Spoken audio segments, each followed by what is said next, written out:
بسم اللہ الرحمن الرحیم۔ شروع اللہ کے نام سے جو بڑا مہربان نہایت رحم والا ہے۔ حضرت محمد صلی اللہ علیہ وآلہ وسلم نے فرمایا، نماز فجر کے بعد یہ سورت پڑھا کرو، اللہ بہت خوش ہوتا ہے، نصیب میں دولت ہی دولت لکھ دیتا ہے۔ محترم ناظرین، واضح رہے کہ اگلے نیک عمل کی توفیق ملنا یہ دلیل ہے کہ پہلے نیک عمل پر اللہ تعالی راضی ہے، ورنہ آگے یہ نیک عمل کی توفیق نہ دیتے۔ اور اللہ سے یہ امید رکھنی چاہیے کہ اللہ مجھ سے راضی ہے، کیونکہ اللہ کے بارے میں حسن ظن ایمان باللہ کی بنیاد ہے۔ اس کی رحمت، جود و سخا، اس کی ہیبت، اس کے قادر مطلق ہونے پر یقین ہمارے عقیدے کا لازمی جز ہے۔ لہٰذا عبد کو معبود کے بارے میں ہمیشہ بہترین گمان رکھنا چاہیے، کیونکہ اللہ کے بارے میں حسن ظن رکھنے والا کبھی مایوس نہیں ہوتا۔ جب بندہ اللہ کو دل کے یقین کے ساتھ پکارتا ہے تو اس کا رب اس کی پکار کو خالی ہاتھ نہیں لوٹاتا۔ یہ اس ذات باری تعالیٰ کی شان کے برعکس ہے کہ اس کا بندہ بہت مان سے دستے سوال دراز کرے اور وہ عطا کرنے میں بخل کرے۔ اس کا بندہ جب بھول چوک کر گزرے اور نفس لوامہ کی تنبیہ پہ اس غفور الرحیم کی جانب توبہ الصنوع کی نیت سے رجوع کرے تو اس کی شان کریمی جوش میں کیوں نہ آئے۔ اس کا بندہ اس کی رضا پانے کی طلب میں اعمال صالحہ کے لیے حریص ہو تو وہ اپنے بندوں سے بہت پیار کرتا ہے، کیوں اس کے اجر میں کمی کرے، کیوں اس سے محبت نہیں رکھے گا۔ بات صرف اس سے آس لگانے کی ہے کہ اس کے خزینہ تو بھرے پڑے ہیں، البتہ عمل کیے بغیر حسن ظن رکھنا تو یہ اللہ سے بے جا تمنائیں لگانے کے قبیل سے ہے۔ نیز یاد رہے کہ اللہ تعالیٰ کی محبت صرف نیک لوگوں کے ساتھ خاص نہیں ہے جو عبادات اور اعمال میں ہمتاً مصروف رہے ہیں، بلکہ اللہ تعالیٰ ان لوگوں سے بھی محبت کرتا ہے اور تعلق رکھتا ہے جن سے گناہ سرزد ہوتے ہیں، لیکن اپنے گناہوں پر پشیمانی کے ساتھ اللہ تعالیٰ کے سامنے توبہ کرتے ہیں۔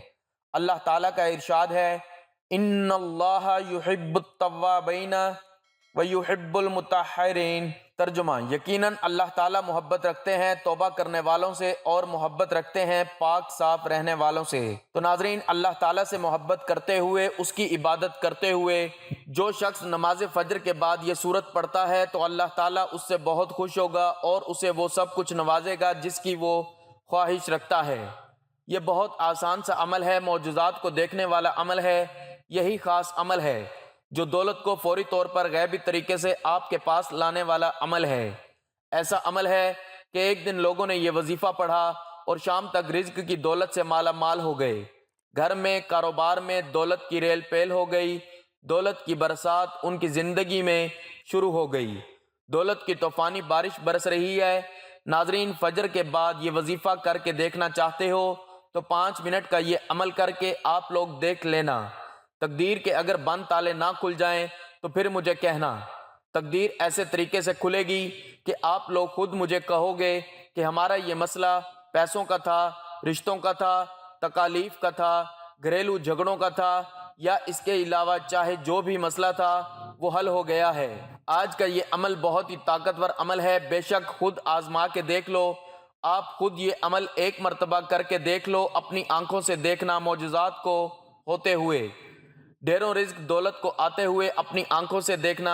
جس کسی بہن بھائی کو یہ وظیفہ بتایا اس کی زندگی میں پیسہ تو بے حساب آیا، لیکن پھر اس پیسوں میں اتنی خیر و برکت، فضیلت اور وسعت پیدا ہوئی کہ وہ پیسہ واپس گیا ہی نہیں۔ اللہ تبارک و تعالیٰ نے انسان کو بے شمار نعمتوں سے نوازا ہے، اور اگر وہ ان نعمتوں کو شمار کرنا چاہے تو شمار بھی نہیں کر سکتا۔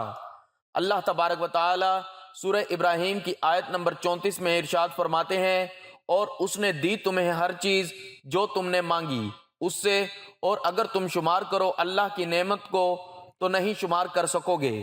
بے شک انسان یقیناً بڑا ظالم، بہت ناشکرا ہے۔ ان آیات مبارکہ سے یہ بات معلوم ہوتی ہے کہ جب انسان اللہ تبارک و تعالیٰ سے کوئی چیز طلب کرتا ہے تو اس کو اللہ تبارک و تعالیٰ جہاں وہ چیز عطا فرما دیتے ہیں، وہیں پر انسان کو بغیر مانگے بھی اللہ تبارک و تعالیٰ نے بے شمار نعمتیں عطا فرمائی ہیں۔ صحیح بخاری میں ہے کہ میں اپنے بندے کے ساتھ ویسا ہی معاملہ کرتا ہوں جیسا وہ مجھ سے گمان رکھتا ہے۔ میں اس کے ساتھ ہوتا ہوں جب وہ مجھے یاد کرتا ہے، اگر وہ مجھے خلوت میں یاد کرے تو میں اسے خلوت میں یاد کرتا ہوں، جلوت میں کرے تو میں اس سے بہتر مجلس میں اس کا ذکر کرتا ہوں۔ وہ میری جانب ایک باشت آگے بڑھے تو میں ایک گز بڑھتا ہوں، وہ میرے پاس چل کر آئے تو میں دوڑ کر اس کی جانب جاتا ہوں۔ لیکن اللہ تعالیٰ کی ان نعمتوں کے حصول کے باوجود انسانوں کی بڑی تعداد ظلم اور ناشکری کے راستے پر ہی چلتی رہتی ہے۔ اسی طرح اللہ تبارک و تعالیٰ نے سورہ رحمان میں انسانوں اور جنات کو تکرار کے ساتھ مخاطب ہو کر ارشاد فرمایا، تم اپنے رب کی کون کون سی نعمتوں کو جھٹلاؤ گے۔ سورہ نحل کی آیت نمبر 53 سے 55 میں اللہ تبارک و تعالیٰ اسی حقیقت کو کچھ اس انداز میں یوں بیان فرماتے ہیں، اور جب تمہارے پاس کوئی نعمت ہے تو وہ اللہ کی طرف سے ہے، پھر جب پہنچے تمہیں کوئی تکلیف تو اسی کی طرف تم آہوزاری کرتے ہو، پھر جب وہ دور کر دیتا ہے تم سے تکلیف کو تو اچانک ایک گروہ تم میں سے اپنے رب کے ساتھ شریک بنانے لگتے ہیں تاکہ وہ ناشکری کریں ان نعمتوں کی جو ہم نے دی انہیں، سو تم فائدہ اٹھا لو، پس ان قریب تم جان لو گے۔ ان آیات مبارکہ سے بھی یہ معلوم ہوتا ہے کہ انسان کو جملہ نعمتیں اللہ تبارک و تعالیٰ ہی کی طرف سے حاصل ہوتی ہیں، اور اللہ تبارک و تعالیٰ اس کی تمام تکلیفوں کو بھی دور فرماتے ہیں، لیکن انسانوں کی ایک بڑی تعداد اللہ تبارک و تعالیٰ کی نعمتوں کی ناشکری کرتی رہتی ہے۔ قرآن مجید کے مطالعے سے یہ بات معلوم ہوتی ہے کہ اللہ تبارک و تعالیٰ ناشکری پر ناراض ہوتے ہیں اور شکر گزاری پر اپنی نعمتوں کو بڑھا دیتے ہیں۔ چنانچہ سورہ ابراہیم کی آیت نمبر 7 میں ارشاد ہوا، اور اگر تم ناشکری کرو گے تو بلا شبہ میرا عذاب یقیناً بہت ہی سخت ہے۔ ناظرین، یہ وظیفہ آپ نے اللہ تعالیٰ پر پورا یقین اور اپنے اللہ سے امید رکھتے ہوئے کرنا ہے۔ کسی بھی صورت آپ کو مایوس نہیں ہونا، کیونکہ اچھے اور برے حالات ہمیشہ کے لیے نہیں ہوتے، اس لیے آپ نے نا امیدی کا شکار نہیں ہونا، کیونکہ زندگی بھی عجیب ہے۔ کبھی کبھی یہ اتنی خوبصورت لگتی ہے کہ جی چاہتا ہے کہ ہمارا ناطہ ہمیشہ کے لیے زندگی سے جڑا رہے، کبھی بھی یہ ناطہ نہ ٹوٹے، اور کبھی جب زندگی ہماری امیدیں اور توقعات پوری کرنے میں ناکام رہتی ہے تو دل کرتا ہے کہ یہ زندگی جلد ختم ہو جائے، مگر یہ حقیقت ہے کہ دکھ اور درد میں وقت طویل سے طویل تر ہو جاتا ہے۔ اسی طویل سفر سے انسان ہار کر مایوسی کا شکار ہو جاتا ہے۔ انسان خود بھی سمجھ نہیں پاتا کہ آخر اس ساری صورتحال سے کیسے نمٹا جائے۔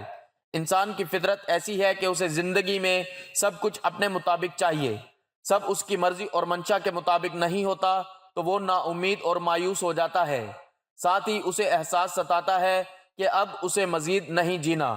انسان بنیادی طور پر جلد باز واقع ہوا ہے، اسے اگر کچھ حاصل کرنا ہو تو وہ اس کے لیے تگ و دو کرتا ہے، دعائیں مانگتا ہے، محنت کرتا ہے، مگر جب اس کی منشا کے مطابق اس کو پھل نہیں ملتا تو وہ تھک جاتا ہے، اور اسی تھکن میں وہ مایوسی کے اندھیرے میں اپنا وجود، اپنی امید اور اپنا یقین کھو بیٹھتا ہے۔ اسے زندگی بے رنگ لگنا شروع ہو جاتی ہے، دوسرے الفاظ میں اس کی زندگی میں دلچسپی ختم ہو جاتی ہے۔ مگر یاد رکھیے کہ کچھ بھی ہمیشہ کے لیے نہیں ہوتا۔ وقت کی ایک خوبصورتی ہے کہ یہ کبھی بھی ایک جیسا نہیں رہتا۔ مشکل ہو تو آسانی بھی مل ہی جاتی ہے، حالات چاہے جتنے بھی کٹھن ہوں، مشکلات کے بادل جتنے بھی کالے کیوں نہ ہوں، آسانی کی صبح کا سورج ضرور طلوع ہوتا ہے۔ نہ دکھ سدا رہتا ہے اور نہ سکھ، ایسے ہی ناکامی اور کامیابی بھی ہمیشہ کے لیے نہیں ہے۔ اس لیے سب سے اہم بات یہ کہ انسان کو کبھی بھی مایوس نہیں ہونا چاہیے، بلکہ مشکلات کے آنے پر مایوسی کے اندھیروں میں بھی امید اور یقین کا چراغ جلاتے رہنا چاہیے، کیونکہ اگر انسان مایوسی کے اندھیرے میں امید کا چراغ جلاتا ہے تو اس کی روشنی انسان کے وجود کو منور کر دیتی ہے۔ اس روشنی سے انسان باطنی اور ظاہری طریقے سے مزید مضبوط ہو جاتا ہے۔ وہ سمجھ جاتا ہے کہ یہ ناکامیاں اور مشکل وقت سب عارضی ہے۔ وہ اس حقیقت سے آشنا ہو جاتا ہے کہ یہ زوال، یہ مشکلات سب انسان کی ہمت کو جانچنے کے لیے قدرت نے پیمانے بنائے ہیں، کیونکہ یہ بھی حقیقت ہے کہ انسان اپنی فتح اور کامیابی سے اتنا مضبوط نہیں ہوتا جتنا وہ اپنے زوال اور ناکامی سے مضبوط ہوتا ہے۔ حقیقت میں مشکل اور نامساعد حالات میں انسان کو اپنی خود کی پہچان ہوتی ہے، اور اسی عمل میں اسے اپنے وجود کا ادراک ہوتا ہے۔ انسان اپنی چھپی ہوئی خوبیوں کو جانچنے کے لیے مزید مضبوط ہوتا جاتا ہے، اسے اپنے سے وابستہ رشتوں کی پہچان بھی ہوتی جاتی ہے۔ وہ آسانی سے جان لیتا ہے کہ کون اس کے ساتھ مخلص ہے اور کون نہیں۔ انسان کے لیے مشکل وقت گزارنا بہت مشکل ہوتا ہے، اور اس وقت کو مزید مشکل انسان کے اپنے منفی خیالات بناتے ہیں۔ انسان حقیقت میں اپنے خیالات کے ذریعے ہی یرغمال بن جاتا ہے، اور وہ سمجھتا ہے کہ وہ زندگی کی دوڑ سے باہر ہو گیا ہے۔ اس کے دیگر ساتھی بہت آگے نکل چکے ہیں اور وہ سب سے پیچھے اور سب کچھ ہار گیا ہے۔ منفی خیالات صورتحال کو مزید پیچیدہ کر دیتے ہیں اور انسان کی سوچ کو مزید الجھا دیتے ہیں۔ اس لیے اگر مشکل حالات آ جائیں تو سب سے پہلے اپنے خیالات کو مثبت رکھیں۔ یہی کوشش کرنی چاہیے کہ جو کچھ زندگی میں بہتر حاصل کیا اس کو یاد رکھا جائے، تاکہ یہ محسوس کیا جا سکے کہ زندگی آپ پر کتنی مہربان رہی ہے، اور اسی سوچ سے امید پیدا ہوگی کہ اس بار بھی زندگی مہربانی ہی کرے گی۔ ساتھ میں یہ سوچ بھی مضبوط رکھنی چاہیے کہ ہر طوفان آپ کی زندگی کو تباہ کرنے کے لیے نہیں آتا، کچھ طوفان آپ کے ساتھ راستے صاف کرنے کے لیے بھی آتے ہیں۔ امید کے ساتھ ساتھ یقین بھی ہونا چاہیے کہ جس رب نے اس دنیا میں بھیجا ہے وہ کبھی بھی ہم سے غافل نہیں ہوتا۔ رب نے قرآن میں بھی انسان سے کچھ وعدے کیے ہیں اور بے شک اس کے سب وعدے سچے ہیں۔ قرآن پاک میں ہے کہ ہر مشکل کے بعد آسانی ہے، پھر فرمایا کہ انسان کی ہمت سے زیادہ اس پر بوجھ نہیں ڈالا جاتا۔ اس لیے انسان جب امید اور یقین کا دامن تھام لیتا ہے تو یہ احساس اس کے وجود میں گھر کر جاتا ہے کہ امید اور یقین ہی وہ واحد سہارے ہیں جن کے ذریعے وہ اپنے مشکل اور ناپسندیدہ حالات سے نبرد آزما ہو سکتا ہے۔ حقیقت میں امید اور یقین کا چراغ بہت ہی خوبصورت اور قیمتی چیز ہے۔ یقین جانیں یہ چراغ ایسا ہے کہ جو کسی بھی مردہ وجود اور بے جان خواہشات کے اندر ایک نئی روح پھونک دیتا ہے۔ اس چراغ کی روشنی اتنی خوبصورت اور معطر ہے کہ انسان اس کی خوشبو سے خود کو پر نور محسوس کرتا ہے، کیونکہ اس کی روشنی اپنے اندر ایک خاص جادوئی طاقت رکھتی ہے، اور اسی جادوئی طاقت کے ذریعے انسان کی سب مایوسی اور پریشانی ختم ہو جاتی ہے۔ اس لیے مشکل حالات کو اپنے رویے سے مشکل ترین نہ بنائیں، بلکہ امید اور یقین کو تھام کر رکھیں گے تو ہر مشکل سفر بآسانی کر سکیں گے، کیونکہ قرآن پاک میں ارشاد ہوا ہے، ترجمہ: تم فرماؤ اے میرے وہ بندو جنہوں نے اپنی جانوں پر زیادتی کی، اللہ کی رحمت سے نا امید نہ ہو، بے شک اللہ سب گناہ بخش دیتا ہے، بے شک وہی بخشنے والا مہربان ہے۔ اس میں اللہ تعالیٰ نے بندوں پر اپنی کامل رحمت، فضل اور احسان کا بیان فرمایا ہے۔ چنانچہ ارشاد فرمایا کہ اے حبیب صلی اللہ تعالی علیہ وآلہ وسلم، آپ فرما دیں کہ اللہ تعالیٰ ارشاد فرماتا ہے، اے میرے وہ بندو جنہوں نے کفر اور گناہوں میں مبتلا ہو کر اپنی جانوں پر زیادتی کی، تم اللہ تعالیٰ کی رحمت سے مایوس نہ ہونا اور یہ خیال نہ کرنا کہ ایمان قبول کر لینے کے بعد سابقہ کفر و شرک پر تمہارا مواخذہ ہوگا۔ بے شک اللہ تعالیٰ اس کے سب گناہ بخش دیتا ہے جو اپنے کفر سے باز آئے اور اپنے گناہوں سے سچی توبہ کر لے، بے شک وہی گناہوں پر پردہ ڈال کر بخشنے والا اور مصیبتوں کو دور کر کے مہربانی فرمانے والا ہے۔ اس آیت کے شان نزول کے بارے میں متعدد روایات ہیں، ان میں سے ایک یہ ہے، حضرت عبداللہ بن عباس رضی اللہ تعالیٰ عنہما فرماتے ہیں، مشرکوں کے کچھ آدمیوں نے بارہا قتل و زنا کا ارتکاب کیا تھا۔ یہ لوگ نبی کریم صلی اللہ علیہ وآلہ وسلم کے بارگاہ میں حاضر ہوئے اور کہنے لگے کہ جو کچھ آپ فرماتے ہیں وہ باتیں تو بہت اچھی ہیں، لیکن ہمیں یہ تو معلوم ہو جائے کہ کیا ہمارے اتنے سارے گناہوں کا کفارہ ہو سکتا ہے۔ اس پر یہ آیت نازل ہوئی، اور وہ جو اللہ کے ساتھ کسی دوسرے معبود کی عبادت نہیں کرتے اور اس جان کو ناحق قتل نہیں کرتے جسے اللہ نے حرام فرمایا ہے، اور بدکاری نہیں کرتے، اور یہ آیت نازل ہوئی۔ ترجمہ: تم فرماؤ اے میرے وہ بندو جنہوں نے اپنی جانوں پر زیادتی کی، اللہ کی رحمت سے مایوس نہ ہونا۔ اس لیے ہمیں اللہ تعالیٰ کی رحمت اور مغفرت سے مایوس نہیں ہونا چاہیے۔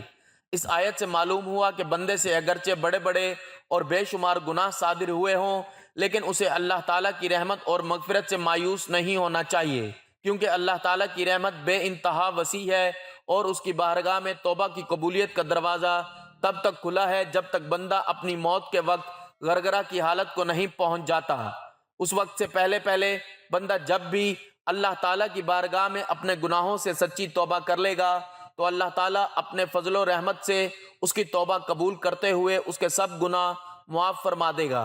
اللہ تعالیٰ کی رحمت اور مغفرت کی تو کیا بات ہے۔ چنانچہ حضرت انس بن مالک رضی اللہ تعالیٰ عنہ سے روایت ہے، نبی اکرم صلی اللہ تعالیٰ علیہ وآلہ وسلم نے فرمایا، اللہ تعالیٰ ارشاد فرماتا ہے، اے انسان، جب تک تو مجھ سے دعا کرتا اور امید رکھتا رہے گا میں تیرے گناہ بخشتا رہوں گا، چاہے تجھ میں کتنے ہی گناہ ہوں، مجھے کوئی پرواہ نہیں۔ اے انسان، اگر تیرے گناہ آسمان تک پہنچ جائیں پھر تو بخشش مانگے تو میں بخش دوں گا، مجھے کوئی پرواہ نہیں۔ اے انسان، اگر تو زمین بھر گناہ بھی میرے پاس لے کر آئے لیکن تو نے شرک نہ کیا ہو تو میں تمہیں اس کے برابر بخش دوں گا۔ اس آیت کا مفہوم مزید وضاحت سے سمجھنے کے لیے امام غزالی رحمۃ اللہ علیہ کا یہ کلام ملاحظہ فرمائیں: جو شخص سر تا پاک گناہوں میں ڈوبا ہوا ہو، جب اس کے دل میں توبہ کا خیال پیدا ہو تو شیطان اسے کہتا ہے کہ تمہاری توبہ کیسے قبول ہو سکتی ہے۔ وہ یہ کہہ کر اسے اللہ تعالیٰ کی رحمت سے مایوس کر دیتا ہے۔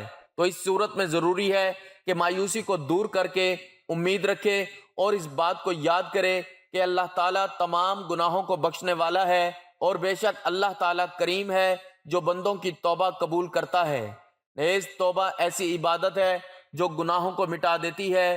انشاءاللہ وہ آپ کے حالات ضرور بدلے گا اور آپ کی تمام مصیبتیں اور پریشانیاں دور کر دے گا، کیونکہ اللہ تعالیٰ کی رحمت بے مثال ہے۔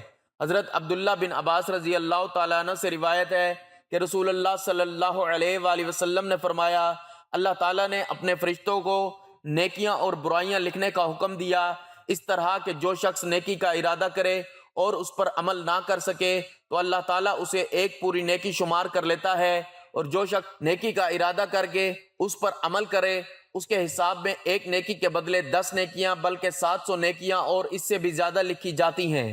اور جو شخص برائی کا ارادہ کرے اور برائی کو عمل میں نہ لا سکے اللہ کے خوف سے یا کسی اور وجہ سے، تو خداوند تعالیٰ اپنے ہاں اس کے حساب میں ایک پوری نیکی لکھ دیتا ہے۔ اور جو شخص برائی کا ارادہ کر کے اسے عمل میں بھی لائے تو صرف ایک برائی اس کے نامہ اعمال میں لکھی جاتی ہے۔ اللہ تعالیٰ جس طرح اپنی ذات میں بے مثل اور بے مثال ہے، اسی طرح اس کی ہر صفت ازلی و ابدی اور لامحدود ہے، تاہم اس کی صفت رحمت سب سے بڑھ کر ہے۔ قرآن مجید میں ارشاد ہے، میری رحمت وسیع ہے ہر شے پر۔ حاملین عرش مومنین کے حق میں اللہ کے حضور بخشش کی دعا کرتے وقت کہتے ہیں، اے پروردگار، تیری رحمت ہر چیز پر پھیلی ہوئی ہے، بس تو بخش دے ان لوگوں کو جو توبہ کریں۔ اللہ تعالیٰ اپنے بندوں پر مہربان ہے، وہ اپنے بندوں کی خطائیں معاف کرنا چاہتا ہے اور نیک کاموں پر زیادہ سے زیادہ ثواب دیتا ہے۔ ارشاد باری تعالیٰ ہے، جو کوئی ایک نیکی لاتا ہے اس کے لیے 10 گنا اجر ہے، اور جو کوئی ایک برائی لاتا ہے تو اسے بس اسی کی جزا ملے گی، اور لوگوں پر ظلم نہیں کیا جائے گا۔ اللہ تعالیٰ اپنے بندوں پر بے حد مہربان ہے، بس اس کی رحمت کا دروازہ کھٹکھٹانے کی ضرورت ہے۔ ایک حدیث میں ہے کہ اللہ تعالیٰ کے پاس 100 رحمتیں ہیں، ان میں سے ایک رحمت اس نے جن، انسان، چوپایوں اور زہریلے جانوروں میں بھیجی ہے۔ اس رحمت کے سبب وہ آپس میں پیار محبت اور مہربانی کرتے ہیں، جبکہ 99 رحمتوں کو اللہ تعالیٰ نے قیامت کے لیے اٹھا رکھا ہے کہ وہ ان سے اس دن اپنے بندوں پر رحم کرے گا۔ ایک روایت میں ہے کہ ایک شخص جس نے کبھی کوئی نیک کام نہیں کیا تھا، موت کے وقت اپنے گھر والوں سے کہا کہ جب میں مر جاؤں تو مجھے جلا دینا، پھر آدھی رات جنگل میں اڑا دینا اور آدھی دریا میں بہا دینا۔ خدا کی قسم اگر اللہ نے مجھ پر قابو پا لیا تو وہ مجھے ایسا عذاب دے گا جیسا دنیا میں پہلے کسی کو نہ دیا ہوگا۔ جب وہ بندہ مر گیا تو اس کے بیٹوں نے اس کی وصیت کے مطابق عمل کیا۔ اللہ تعالیٰ نے دریا کو حکم دیا اور اس کے اندر کی راکھ جمع کی، پھر جنگل کو حکم دیا اور اس کے اندر کی راکھ جمع کی۔ پھر اللہ تعالیٰ نے اس سے پوچھا، تو نے ایسا کیوں کیا؟ اس نے عرض کیا، پروردگار تیرے خوف سے، اور تو یہ بات خوب جانتا ہے۔ اس پر اللہ نے اسے بخش دیا۔ اگرچہ اس شخص کی وصیت غلط تھی، مگر اللہ تعالیٰ نے اس خوف کی وجہ سے اسے بخش دیا جو اسے قیامت کے دن اللہ کے سامنے کھڑا ہونے سے تھا۔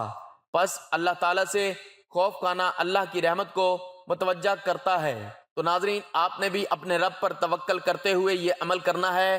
آج ایک ایسا عمل کرنا ہے، ایسا وظیفہ کرنا ہے جس سے گھر کے اندر رزق کی فراوانی ہوتی ہے، اتنا رزق ملے گا، نصیب بدل جائے گا، اور یہ آزمودہ وظیفہ آج بتا رہا ہوں۔ ناظرین، ایسے تو آپ لوگوں نے کوئی نہ کوئی عمل یا کوئی وظیفہ لازمی کیا ہوگا، آپ کو پیسے ملے ہوں گے، یہ نہیں کہہ رہا کہ نہیں ملے ہوں گے۔ آپ نے محنت اور کامل یقین سے کیا ہوگا تو آپ کو لازمی پیسے ملے ہوں گے، لیکن پھر کچھ وقت کے بعد، جیسے ہفتے یا مہینے بعد یا 2 مہینے بعد ختم ہو گئے ہوں گے۔ تو یہ وظیفہ ہے کہ پیسہ اگر ایک مرتبہ آپ کے پاس آ جائے گا تو پھر جانے کا نام نہیں لے گا۔ اس پیسے میں انشاءاللہ خوب برکت ہوگی، پیسوں کو آپ سے محبت ہو جائے گی۔ یہ سمجھ لیں پیسہ آپ پر عاشق و مہربان ہو جائے گا۔ دولت کا اور پیسوں کا یہ بادشاہ عمل ہے، یہ بادشاہ وظیفہ ہے۔ اپنی زندگی میں جو بھائی بہن کہتے ہیں کہ ہمیں ڈھیروں پیسہ چاہیے، غیبی مال و دولت چاہیے، فوری ڈھیروں رزق چاہیے، کہتے ہیں کہ اگر فجر کے وقت یہ وظیفہ پڑھیں تو پھر شام کو رزق مل جائے۔ تو یہ وظیفہ آج ان تمام لوگوں کے لیے جو ہمیشہ ایک شکایت کرتے ہیں کہ ہماری مالی پریشانی ختم نہیں ہو رہی، مالی مشکلات ختم ہونے کا نام ہی نہیں لے رہی۔ شوہر ہے وہ دیہاڑی لگاتا ہے، دیہاڑی بھی کبھی لگتی ہے تو کبھی نہیں لگتی، اگر جس دن لگ جائے تو 4 پیسے لے آتا ہے، وہ اتنے ہوتے ہیں کہ ایک وقت کا کھانا ہے تو دوسرے وقت بھوکے سو جاتے ہیں۔ تنگ دستی ہے، فاقے ہیں، غربت ہے، لاچاری ہے، رزق کی اور پیسوں کی کمی ہے، ان سب لوگوں کے لیے آج کا یہ وظیفہ ایک تحفہ ہے۔ ناظرین، انسان کو اللہ تعالیٰ کی راہ میں بہترین صدقہ کرتے ہوئے اس کی رضا میں راضی رہنا چاہیے۔ اللہ کی رضا میں راضی رہنے کا مطلب خوشی، غمی، راحت، تکلیف، نعمت ملنے، نہ ملنے، الغرض ہر اچھی بری حالت یا تقدیر پر اس طرح راضی رہنا، خوش ہونا یا صبر کرنا کہ اس میں کسی قسم کا کوئی شکوہ یا واویلا وغیرہ نہ ہو۔ اللہ عز و جل کی رضا پر راضی رہنا کہلاتا ہے۔ دعا مانگنا، گناہوں سے نفرت کرنا، گناہوں سے بچنے کی دعا کرنا، مغفرت طلب کرنا، گناہ کے مرتکب سے ناراض ہونا، اسباب گناہ کو برا جاننا، اس پر راضی نہ ہونا، امر بالمعروف و نہی عن المنکر کے ذریعے اس کو ختم کرنے کی کوشش کرنا، گناہوں والی سرزمین سے بھاگنا اور اس کی مذمت کرنا، دین پر معاونت کرنے والے اسباب کو اختیار کرنا، یہ تمام امور رضا کے خلاف نہیں۔ شکوہ کے طور پر مصیبت کا اظہار کرنا، دل سے اللہ عز و جل پر ناراض ہونا، کھانے کی اشیاء کو برا کہنا اور ان میں عیب نکالنا، یہ تمام امور رضا کے خلاف ہیں۔ اسی طرح کہنا کہ فکر آزمائش ہے، اہل و عیال غم اور تھکاوٹ کا باعث ہیں، پیشہ اختیار کرنا تکلیف اور مشقت ہے، یہ تمام باتیں رضا میں خلل ڈالتے ہیں۔ بلکہ بندے کو چاہیے کہ وہ تدبیر اور مملکت کو اس کے مدبر اور مالک کے سپرد کر دے، اور وہ کہے جو امیر المؤمنین حضرت سیدنا عمر فاروق رضی اللہ تعالیٰ عنہ فرمایا تھا کہ مجھے کوئی پرواہ نہیں کہ تونگری مالداری کی حالت میں صبح کروں یا فقر کی حالت میں، کیونکہ میں نہیں جانتا کہ ان دونوں میں سے میرے لیے کون سی حالت بہتر ہے۔ اللہ عز و جل قرآن مجید میں ارشاد فرماتا ہے، رضی اللہ عنہم ورضوا عنہ ذالک الفوز العظیم۔ ترجمہ، اللہ ان سے راضی اور وہ اللہ سے راضی، یہ ہے بڑی کامیابی۔ اللہ عز و جل قرآن مجید میں ارشاد فرماتا ہے، هل جزاء الاحسان الا الاحسان۔ ترجمہ، نیکی کا بدلہ کیا ہے مگر نیکی۔ ناظرین، وقت کی نزاکت کو مد نظر رکھتے ہوئے اب ہم وظیفے کی طرف چلتے ہیں۔ کوئی بھی وظیفہ شروع کرنے سے پہلے درود پاک لازمی پڑھا کریں، کیونکہ درود پاک پڑھنے کی بہت سی فضیلت اور برکات ہیں۔ درود پاک پڑھتے رہنے سے انسان کی دنیا اور آخرت دونوں سنور جاتے ہیں۔ تو سب سے پہلے درود پاک پڑھنا ہے۔ درود ابراہیمی جو نماز کے اندر بھی پڑھا جاتا ہے، وہ درود پاک پڑھ لیں، ایک مرتبہ میرے ساتھ بھی پڑھ لیں تاکہ ثواب ہو۔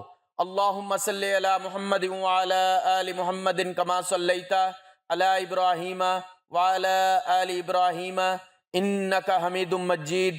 اللہم بارک علی محمد وعلی آل محمد کما بارکت علی ابراہیم وعلی آل ابراہیم انک حمید مجید۔ یہ درود پاک پڑھنے کے بعد آپ نے اللہ تعالیٰ کی پسندیدہ تسبیح پڑھنی ہے، سبحان اللہ و بحمدہ سبحان اللہ العظیم۔ اس کو آپ نے 33 مرتبہ پڑھنے کے بعد اللہ کے 2 نام یا رزاق یا غنی، اس کی ایک تسبیح آپ نے پڑھنی ہے 100 دانوں والی، اور دونوں ناموں کو ملا کر پڑھنا ہے۔